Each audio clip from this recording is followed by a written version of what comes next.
नमस्कार।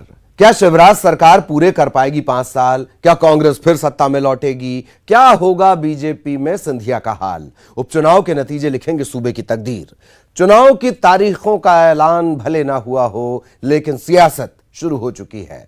किसने कहां कितना दम दिखाया है, किसकी वजह से कौन बगावत के मूड में आया है, चुनावी चकल्लस में हर दिन दिखाएंगे आपको कहां है घमासान की तैयारी, कहां है किसकी दावेदारी। जनता का दिल जीतने की लड़ाई में कौन किस पर कितना भारी। कांग्रेस छोड़ बीजेपी की तरफ दौड़ रहे विधायकों को लेकर अब कांग्रेस के भीतर से ही सवाल उठने लगे हैं। सवाल यह है कि किससे एंट्री पास लेकर इन विधायकों की पार्टी में हुई एंट्री और किसके इशारे पर यह नेता एग्जिट कर गए। कहां किसकी हुई चूक, किलेबंदी कहां हुई कमजोर, देखिए यह रिपोर्ट।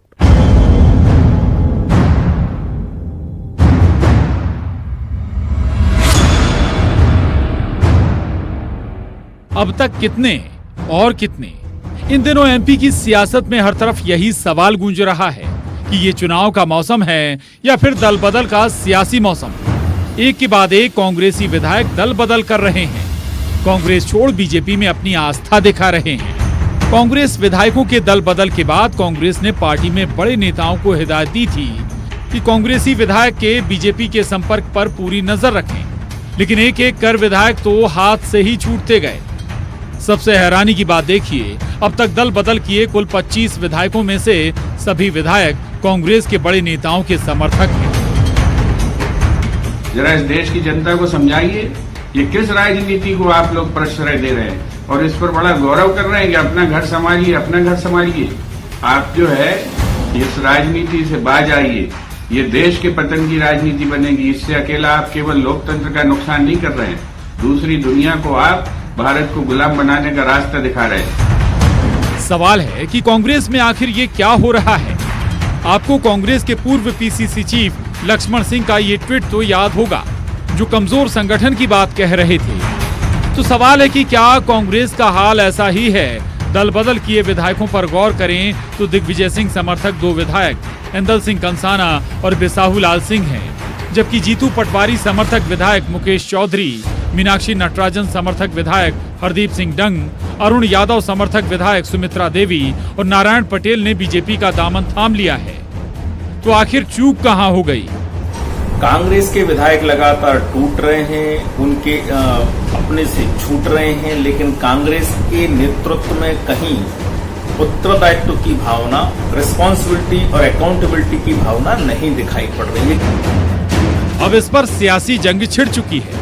कांग्रेस पार्टी बदलने वाले अपने विधायकों पर घर में मंथन करने की बजाय पूरा ठीकरा बीजेपी पर फोड़ रही है, जो आरोप लगा रही है कि बीजेपी ने विधायकों की मंडी खोल दी है। हॉर्स ट्रेडिंग का भी आरोप बीजेपी पर लग रहा है।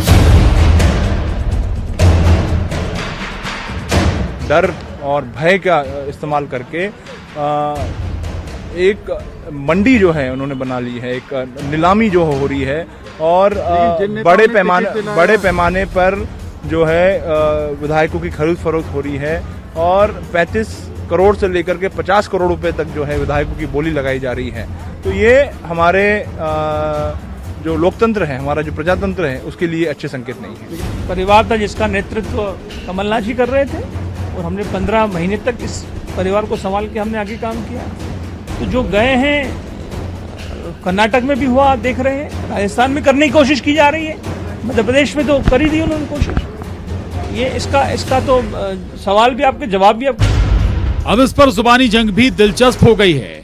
कांग्रेस मीडिया विभाग के उपाध्यक्ष भूपेंद्र गुप्ता आखिर क्या आरोप लगा रहे हैं, आप भी सुनिए। लोगों को जो है बच्चों को चॉकलेट दिखा दिखा कर बच्चा चुराने वाली जो राजनीति है, ये राजनीति से अब बाज आना चाहिए, क्योंकि इससे जो है ईस्ट इंडिया कंपनियों को रास्ता दिखाई पड़ रहा है। जब आप अपने जो है देश के जनप्रतिनिधियों को इतना बिकाऊ बना देंगे तो बाहर की कंपनियां, बाहर के लोग आकर जो है उन्हें खरीदना शुरू कर देंगे। इस राजनीति को पतन की राजनीति मानना चाहिए, जिस पर आप बड़ा गौरव कर रहे हैं।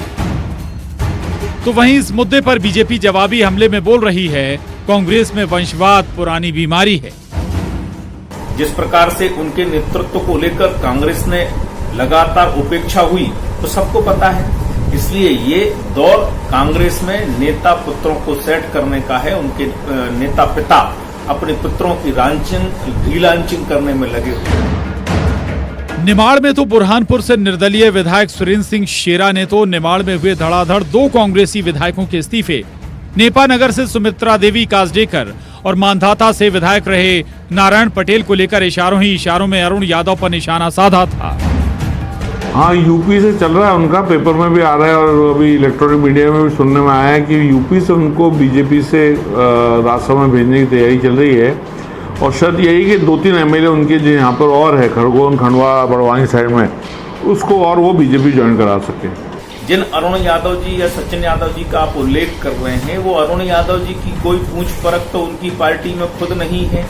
उनके पीसीसी पद से हटाने से लेकर अब तक अभी भी चर्चाओं का बाजार गर्म है कि मालवा निमाड़ में और कांग्रेसी विधायकों के विकेट गिर सकते हैं।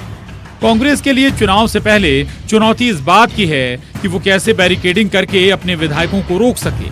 भोपाल से अनुराग श्रीवास्तव के साथ bureau report, news 18, Madhya Pradesh, Chhattisgarh.